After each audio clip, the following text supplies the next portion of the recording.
Carta del apóstol Santiago, capítulo 2, del verso 14 al 26. Santiago capítulo 2, del verso 14 al 26. Vamos a dar lectura allí a la palabra del Señor en esta hora. ¿Amén? Recordando y reiterando la bienvenida a los amigos, los hermanos, amén, a los niños que hay también por ahí algunos.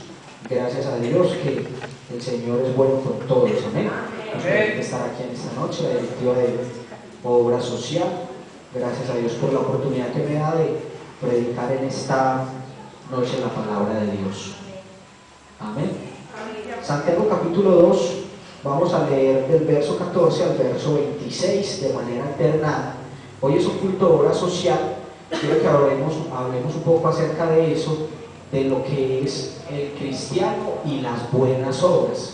Amén. El cristiano y las buenas obras. Inicio con el verso 14 que dice: hermanos míos, ¿de qué aprovechará si alguno dice que tiene fe y no tiene obras? ¿Podrá la fe salvarle?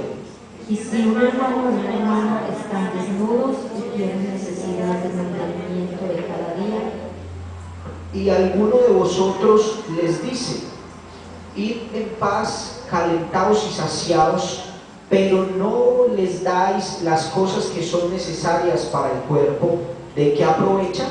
así también la fe, si no tiene obras, es muerta en sí misma. Pero alguno dirá: tú tienes fe y yo tengo obras. Muéstrame tu fe sin tus obras, y yo te mostraré mi fe por mis obras. Tú crees que Dios es uno, bien haces, también los demonios creen y tienen. Mas ¿quieres saber, hombre vano, que la fe sin obras es muerta? ¿No fue justificado por las obras Abraham, nuestro padre, cuando ofreció a su hijo Isaac sobre el altar? ¿No ves que la fe actuó juntamente con sus obras y que la fe se perfeccionó por las obras? Y se cumplió la escritura que dice: Abraham creyó a Dios y le fue contado por justicia, y fue llamado amigo de Dios. Vosotros veis pues que el hombre es justificado por las obras y no solamente por la fe. Asimismo también Abraham, la primera, no fue justificada por obras cuando recibió a los mensajeros y los envió por otro camino. Todos, porque como el cuerpo sin espíritu está muerto, así también la fe sin obras está muerta. Señor Jesús, gracias te damos, Señor, en esta noche por tu palabra, Señor, que ha de ser predicada, oh Dios. En esta hora te pedimos, oh Dios, que nos hable, Señor, a cada uno de nosotros, Señor. Requerimos tu palabra, tu voz, Señor, porque es necesario, Dios, conocerte, Señor, conocer tu camino para poder agradarte, Señor, andar como tú lo deseas, Señor, conforme a la palabra que tú has permitido que llegue a nuestras manos y esté escrita, Señor, como testimonio de tu fidelidad, oh Dios. En el nombre de Jesús, amén y amén. Gloria a Dios. Pueden estar cómodos, hermanos, en el nombre de Jesús. Así que dijimos que vamos a hablar del cristiano y las buenas obras. Amén. La palabra obra, si la buscamos primeramente como así aislada, solo la definición de la palabra obra, se trata, o el diccionario bíblico lo define como actividades divinas o humanas que pueden ser consecuencias del bien o del mal. Una obra puede ser buena o puede ser mala, pero es una obra. Amén. O sea, así la palabra obra solita significa eso. Pero cuando ya entramos a hablar de social, usted sabe que en la iglesia del Señor trabajamos también, o se le da un espacio a algo que llamamos obra social. Amén. Que las 4 hermanas que están acá en el altar dirigiendo este culto son las que lideran en nuestra congregación esta parte tan importante, porque es muy importante y muy especial dentro del pueblo de Dios. ¿Qué significa social? Tiene que ver con todo aquello que tiene que ver con personas, con la comunidad, con un grupo de personas, y normalmente va enfocado a suplir, a ayudar sobre ciertas necesidades que tienen quienes, la las personas, ¿cierto? Porque eso significa la palabra social allí como tal. La Biblia menciona por lo menos 5 tipos de obras. 5 tipos de obras menciona la Biblia. Menciona las obras muertas, así lo aparece registrado en la palabra del Señor en Hebreos capítulo 6, verso 1. Y se refiere en ese caso a todo aquello que son obras meramente religiosas, como ceremoniales y esfuerzos de la carne, ¿sí?, del ser humano por parecer bueno delante de Dios. La Biblia no nos manda a esas obras muertas. La Biblia, por el contrario, habla de no caer en ellas. ¿Qué puede ser una obra muerta para el mundo? El que de pronto se va caminando, ni caminando, el que se le tocó de pronto, hasta usted lo habrá hecho, los que se van de rodillas hasta el Cristo caído allá de Girardota, ¿cierto? Y piensa que por eso Dios los va a escuchar. Eso es una obra muerta, según la palabra de Dios. Y no nos vamos muy lejos, porque la idea no es hablar mal de los de allá, ni tampoco de los de acá, pero evaluemos. No es cierto, y en algún momento, en algún tiempo, algunos hermanos, gracias a Dios que la palabra de Dios nos ha ayudado a ir creciendo a todos, amén, a todos, porque estamos en un camino de aprendizaje. De pronto al principio también de la iglesia, muchos pensaban que por ayunar más, pues Dios los escuchaba más que a otro hermano, y eso la Biblia no lo indica así. La Biblia no indica eso, que necesariamente por el que usted sea una persona de más oración o de más ayuno, por esa razón quizás usted sea más valioso delante de Dios. Cierto que la Biblia no enseña eso. De hecho, si usted mira, y no es que sea malo, hay que hacerlo, pero Jesús, ¿cuándo fue tentado? ¿Antes de ayunar o después de ayunar? Y 40 días, eso es bastante. Estaba ya al extremo del límite humano en la abstinencia de alimento. Así que eso la Biblia no lo llama obras muertas. La Biblia también menciona unas segundas obras, que son las obras de la fe. Esas son buenas, que lo describe todo el capítulo 11 del libro de Hebreos.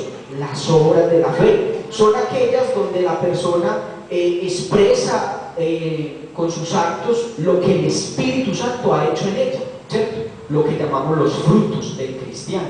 Esas son otras obras. La Biblia habla de las obras de la ley. Tercero, las obras de la ley. Lo menciona en Romanos 3:20. Sobre eso no vamos a profundizar, solo estoy mencionando para que nos introduzcamos al tema que tiene que ver con el dar, con lo social. Las obras de la ley es lo que usted ve en el libro, por ejemplo, de Levíticos, todo lo que es la ley de Moisés. Entonces, si usted hacía tal cosa, era bueno; si hacía tal cosa, era malo. Era un montón de rituales para que la persona no pecara, y si pecara, y si pecaba, ¿cómo pedía perdón? Hacía expiación por sus pecados. Y ya sabemos que la ley vinieron por medio de Moisés, pero la gracia y la verdad vino por medio de ¿quién? De Jesucristo, amén. Y gracias a Dios que vivimos a este otro lado del Calvario, ¿cierto que sí? Porque a este otro lado del Calvario, en este tiempo de la gracia de Dios, sí que hay mucha más bendición de Dios, mucha más oportunidad. Muchos dicen, no, es que si yo hubiese vivido en los tiempos de Jesús, no hubiese matado al Señor. Hermano, hubiésemos hecho lo mismo que todos, lo mismo. Gracias a Dios que nos permitió nacer en esta época, amén. Que aunque con muchas dificultades también este siglo que nos ha tocado, la gracia de Dios sobreabunda, amén. Denle alabanza al Señor. La Biblia también, como cuarto, habla de otras obras que lo llaman las obras de justicia, que tiene que ver también un poco como algo similar a las obras muertas, porque en la carta a Timoteo dice la Biblia que el Señor nos salvó, nos, con la S ahí, porque por ahí hay una versión de la Biblia de unas personas que le quitaron la S, a eso es muy peligroso. No, la Biblia dice nos salvó, pero dice no por obras de justicia que nosotros hubiésemos hecho, sino ¿por qué? Por su misericordia, amén. O sea que hay unas obras que son de justicia, ¿sí? De pronto yo digo, hombre, es que a mí el Señor me quiere mucho porque yo ofrendo mucho en la iglesia, Dios lo bendiga por eso, pero eso es obediencia a Dios, amén, a lo que el Señor da. Y claro, ahorita vamos a ver también que es generosidad de parte suya, que Dios llama bienaventurado. Ya me estoy adelantando al tema, a que eso lo hace. Pero lo que quiero enfatizar con esto es que nosotros damos porque ya somos cristianos. Amén. Casi que le estoy dando ya la conclusión del mensaje y lo que quiero que nos vayamos con ello en la mente. Nosotros damos es por lo que ya somos, porque ya somos cristianos. No damos para ser cristianos. ¿Me van a entender? Que esa es la diferencia con el religioso, ¿sí? Porque, por ejemplo, yo creo que a usted le tocó, mi abuelita tenía una ofrecida, ella decía, no, es que ese señor es tan bueno, el que pasaba por ahí, él le daba comidita, ese señor se ganó el cielo, ¿cierto que sí? Nuestras abuelitas sí, todavía dicen así, y nosotros venimos de allá, de esas ideas, más que todo católicas, porque eso tiene un fundamento, es católico. Venimos y pensamos que por hacer buenas obras, entonces somos como más santos delante de Dios. Cuando llegamos al Evangelio, como de pronto eso no se nos explicó a la luz de la Biblia, entonces pensamos que, bueno, ya no son esas obras, pero es ser de más ayuno, ser de más oración, sin querer decir que eso es malo, ¿no? Eso es muy bueno y muy necesario, pero hay que saberlo ubicar en el punto que la Biblia lo ubica. Amén. Denle alabanza al Señor. Así que esas son las obras de justicia. Y quinto, la Biblia habla de las buenas obras. Amén. Las buenas obras que son producto de una fe verdadera, de una fe genuina, de una fe puesta en Jesús. Todo el mundo tiene fe. Todas las personas del mundo tienen fe. Algunos predican, y por ahí hubo una versión que como que trata como de colocar las cosas como no eran, dice que la fe viene por el oír, pero hay que colocar cuidado con eso. La Biblia dice la fe es por el oír, ¿cierto? Entonces, la fe es una característica o una capacidad innata que Dios le dio al ser humano. Todas las personas tienen la capacidad de creer, todas, porque si no Dios estaría siendo injusto. Todos tienen la capacidad. El problema es hacia dónde dirigimos la fe. Ese es el asunto. Lo que hace la predicación del Evangelio es decir a esa persona, venga, usted tiene fe pero está apuntando hacia donde no es, apúntela a Jesucristo. Personalmente, yo pienso que en el mundo las personas que no conocen a Dios y el Evangelio tienen mucha fe. ¿A usted no le parece mucha fe que uno muerda un buñuelo y se quede mirando lo que quedó ahí desobrado y diga que ahí está la Virgen? O sea, eso dice.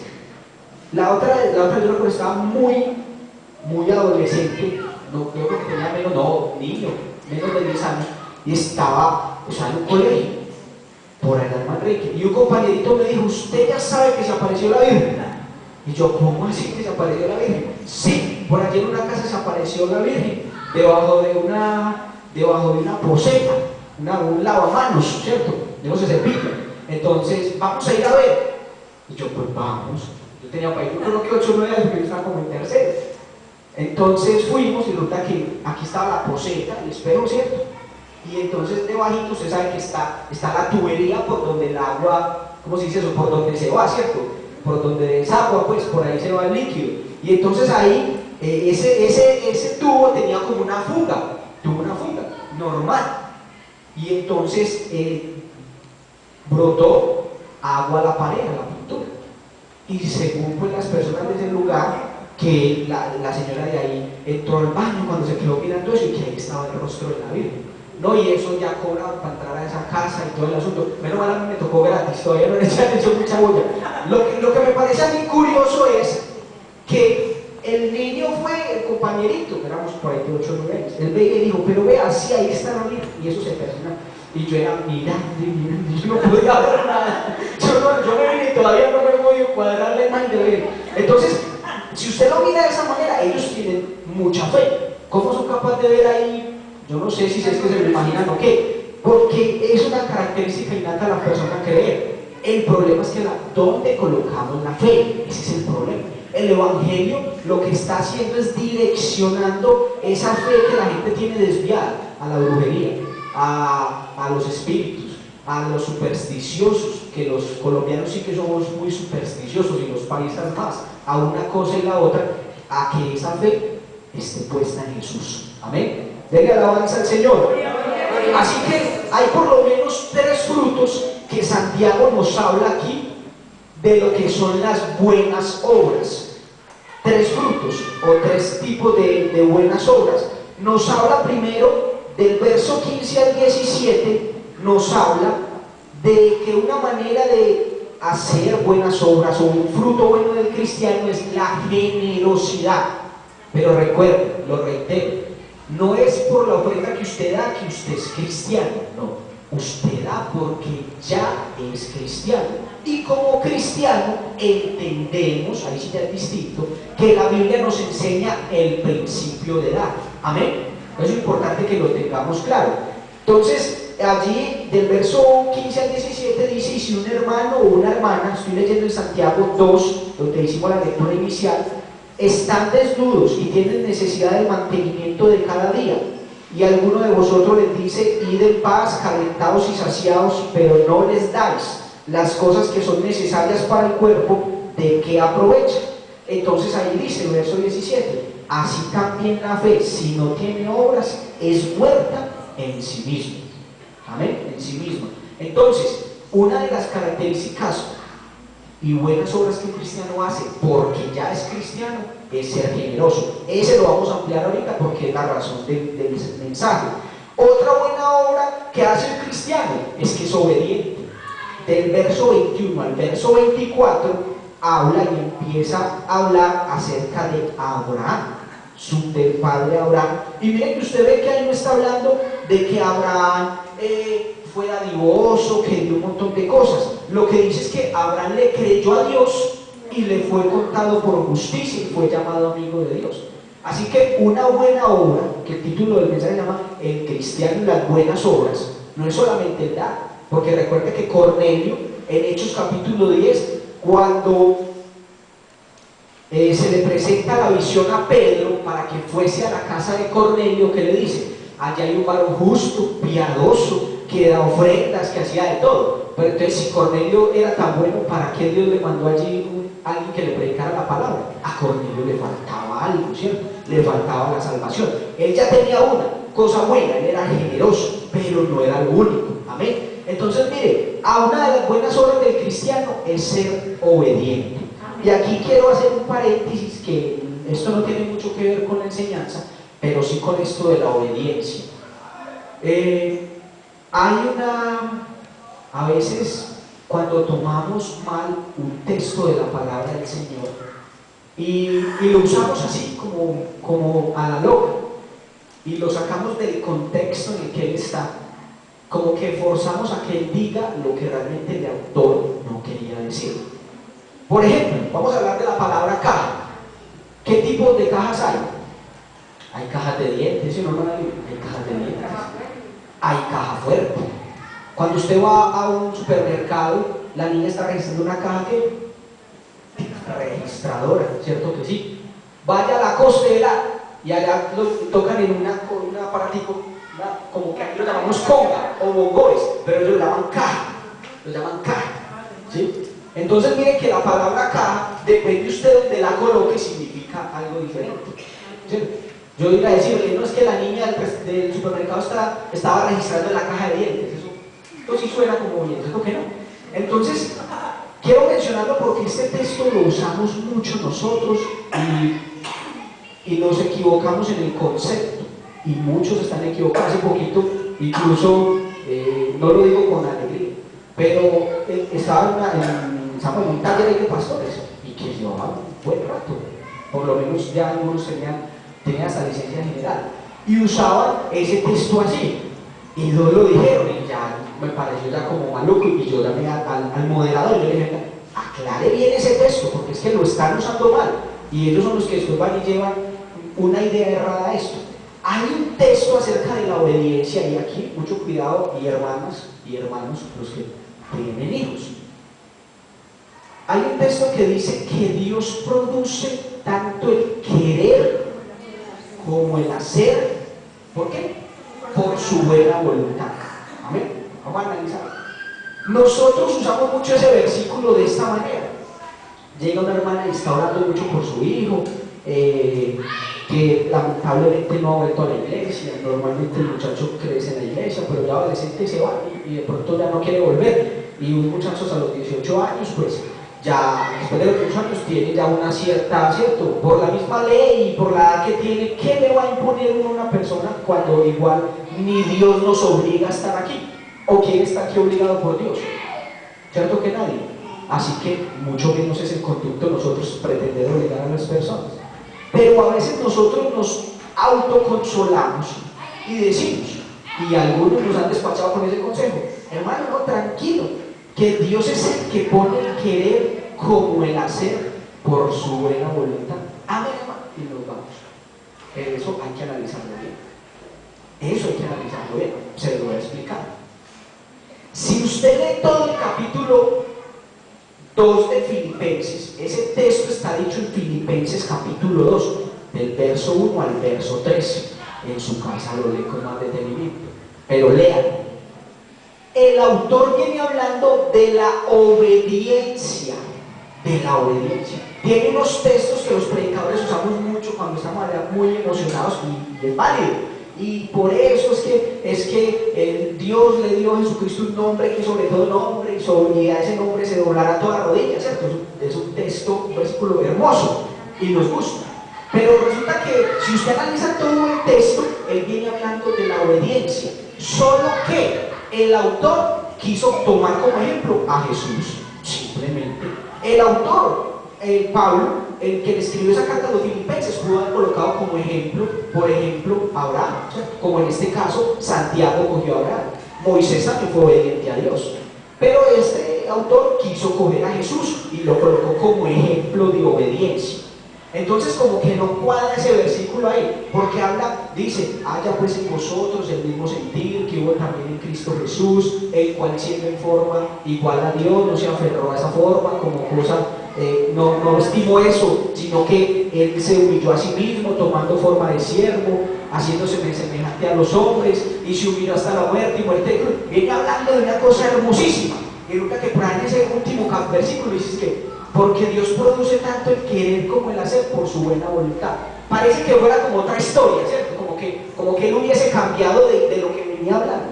Pero si usted lo analiza completico, ese versículo con el que él termina, él está hablando de la obediencia. Paso a explicarlo. Lo que quiere decir ese texto ahí, de que Dios produce tanto el querer como el hacer por su buena voluntad, es en ese contexto de la obediencia. Es decir, al que es obediente y reconoce ese principio de la obediencia, es al que Dios le pone el querer como el hacer. ¿Me explico? Aquí en esta congregación, digamos en una manera representativa, el hermano Jairo es mi autoridad, ¿cierto?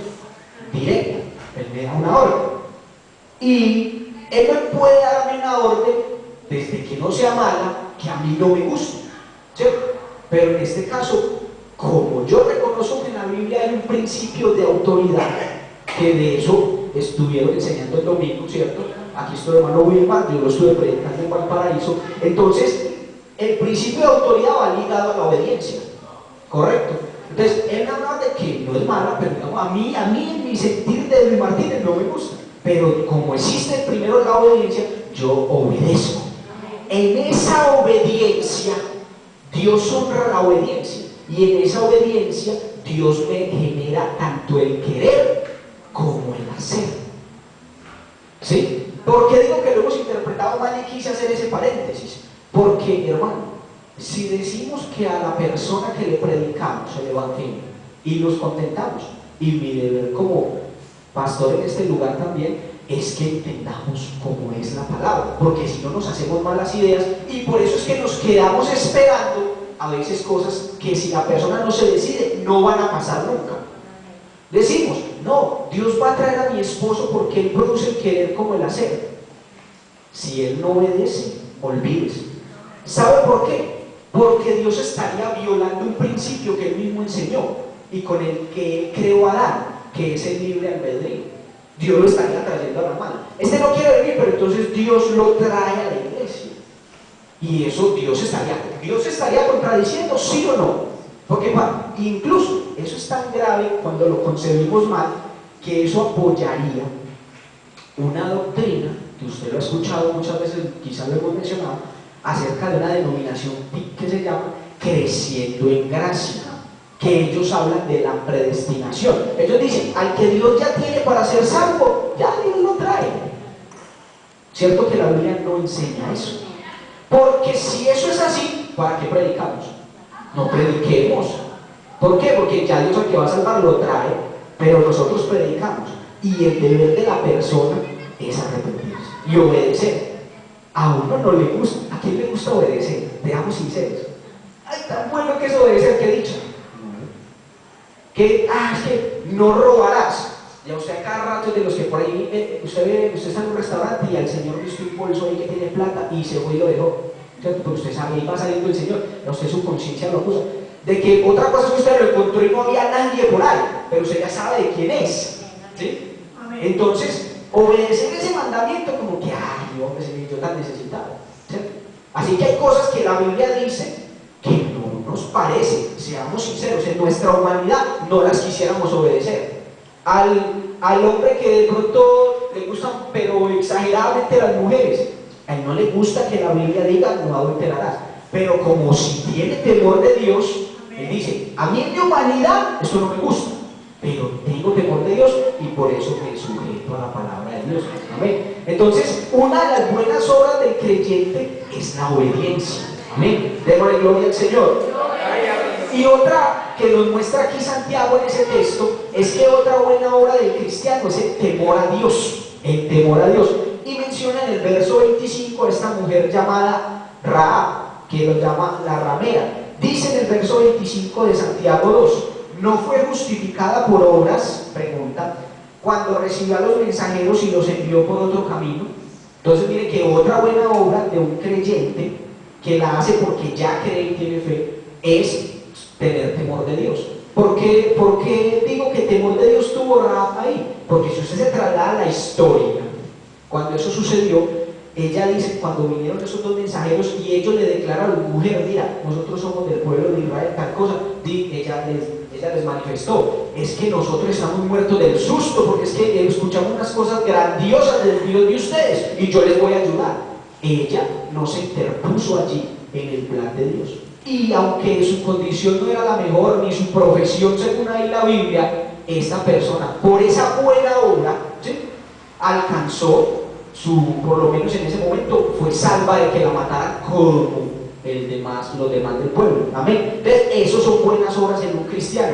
Ahora, terminemos estos últimos minutos hablando, ahí hay tres: la generosidad, la obediencia y el temor a Dios.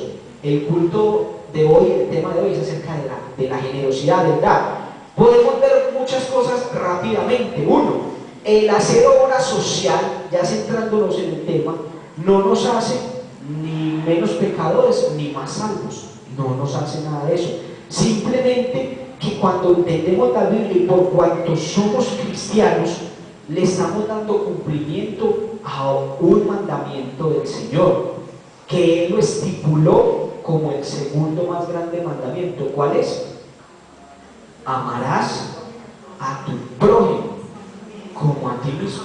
Amén. De hecho, creo que fue aquí donde le explicaba, sí, el domingo por la tarde, o pasado domingo por la tarde, que alguien había analizado los 10 mandamientos y del 1 al 5 tenían que ver en la relación con Dios, y del 6 al 10 tenían que ver en la relación con el prójimo, porque usted no le roba a Dios, no mata a Dios, y entonces esos del 6 al 10 ya tenían que ver con el prójimo. Por eso el Señor ilustró bien cuando dijo, es que estos son los dos más grandes mandamientos, porque el que ama al prójimo no le roba, el que ama al prójimo no lo mata, ni codicia lo que tiene.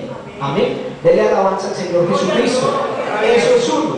Por eso Efesios 2 capítulo 9 dice que no somos salvos por obras para que ninguno se gloríe. Entonces hay gente del mundo que hace muy buenas obras, muy buenas, y que las sigan haciendo, pero el tema de la salvación va por otro camino, amén, gloria a Dios. Es importante dar, no solo, ya mencioné, porque es un mandamiento de Dios, sino que es una bienaventuranza. ¿Cuánto lo creen? ¿Y cuántos saben que la Biblia dice eso? Bueno, vamos a aprenderlo hoy. Dice en Hechos capítulo 20, verso 35. Está hablando allí Pablo, se está despidiendo de una ciudad llamada Mileto, y él se estaba despidiendo de los hermanos. Y Pablo da una frase que él cita, que mencionó el Señor Jesucristo. Dice: en todo os he enseñado que, trabajando así, se debe ayudar a los necesitados. Y recordar, miren lo que dice Pablo, 20:35, y recordar las palabras ¿de quién? Del Señor Jesús. No fueron ni de Pablo, ni de Pedro, ni de Santiago, ni de Judas. Del Señor Jesús, que dijo. ¿Qué fue lo que dijo? Más bienaventurado es dar que recibir. ¿Y cuántos creen en lo que el Señor dijo? ¿Amén? ¿Y cuántos creen que vale la pena ser obedientes a lo que el Señor dijo? ¿Amén? Así que si el Señor lo dijo, tiene mucho de importante.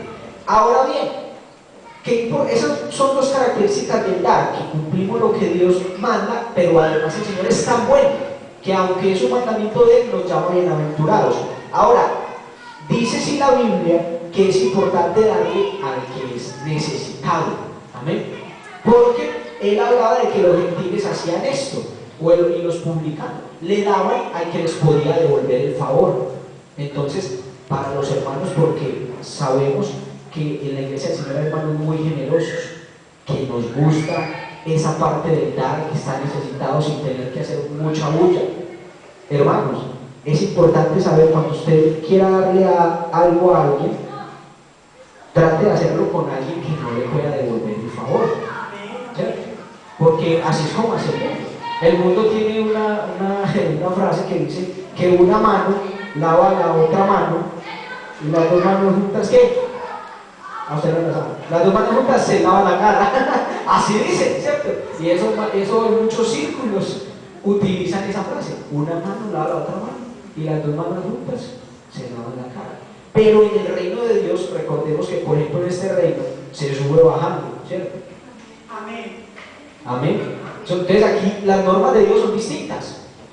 En el mundo usted cree bien, muéstreme pues, a ver la escritura que yo le firmé que eso es ahí, ¿cierto que sí? Pero en cambio en el reino del Señor, el Señor dice: bienaventurados los que no vieron y creyeron. Entonces aquí Dios invierte muchos de los principios, porque ya no estamos, el reino de Dios está por encima del reino humano. Entonces aquí hay unos principios distintos.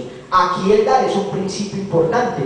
Dice Proverbios 19:1: a Jehová presta el que al pobre da, y el bien que ha hecho Jehová se lo volverá a pagar. Amén, gloria al Señor. Así que importante, cuando hacemos alguna buena obra, ya no estamos entrando en la generosidad solamente de todas las obras buenas que vemos en la Biblia, dársela al que está necesitado. Por ejemplo, 1 Timoteo 5, ahí en ese capítulo, hay un pasaje donde la Biblia menciona y dice de socorrer a las viudas que en verdad lo son. ¿A usted no le suena como raro ese versículo? Es que viudas que en verdad lo son. Y yo una vez me puse a pensar: viudas que en verdad lo son. O sea, que será que alguna escondió por ahí el esposo, un hijo que murió y presentó un certificado de defunción, ¿cierto? Viudas que en verdad lo son. Lo que pasa es que la palabra viuda, en el idioma original en que fue escrito la Biblia, también es traducida como necesitada, ¿sí? Necesitada. Entonces, a lo que el apóstol se refería es socorrer a las viudas, no que en verdad son viudas, sino que en verdad son necesitadas, porque hay viudas que tienen más plata que cualquiera. El hermano se murió, pero ya quedó con un avión, 2 taxis, 4 buses. No hay que nos ayude, ¿cierto? Entonces, ese es el principio que quiero explicar. Lo que la Biblia muestra es que hay que ayudarle al que verdaderamente está necesitado, y al que como tal no nos puede devolver el favor. Y dice también otro principio, ya para terminar estas dos últimas cosas. Dice Lucas 14, verso 12: cuando hagáis fiestas, no invitéis a tus amigos, familiares o vecinos ricos, porque ellos te invitarán a ti y te lo devolverán. Eso sustenta lo que decía ahora.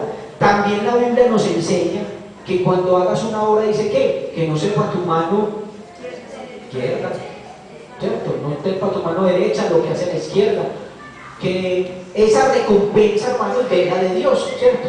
Pero uno le hace un favor a un hermano y después se va a ir para todo el camino y los que se encontró, hermano, no, pues ustedes vean, hermano, cómo está pero arrastrado. Mejor dicho, si no es por mí, hoy no almuerzan, hermano.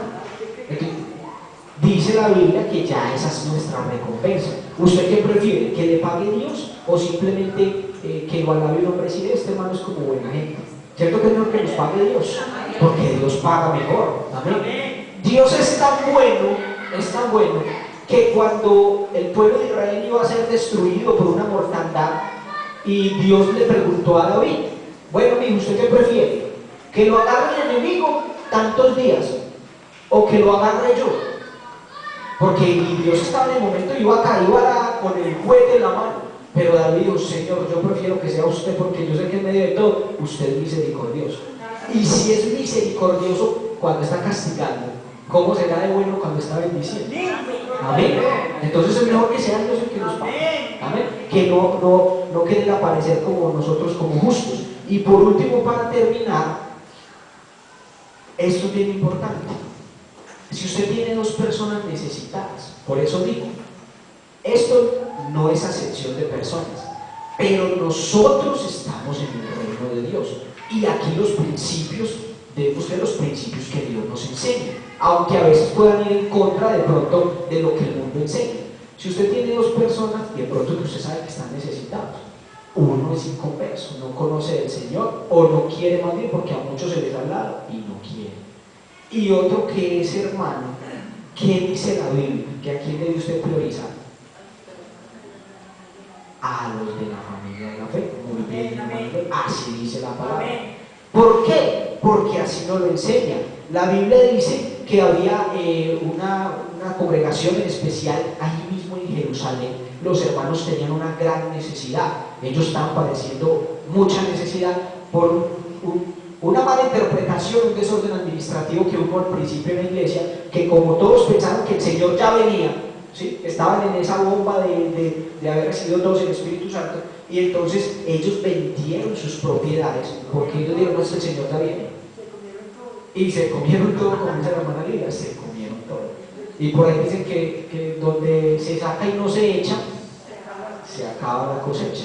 Entonces ellos a los 15 años de estar ahí como en esa extrema fraternidad, claro, se vieron que pues, se acabó esto y que vamos a decir nada que viene. Y la finca la vendí, y la casa la vendimos, ¿sí?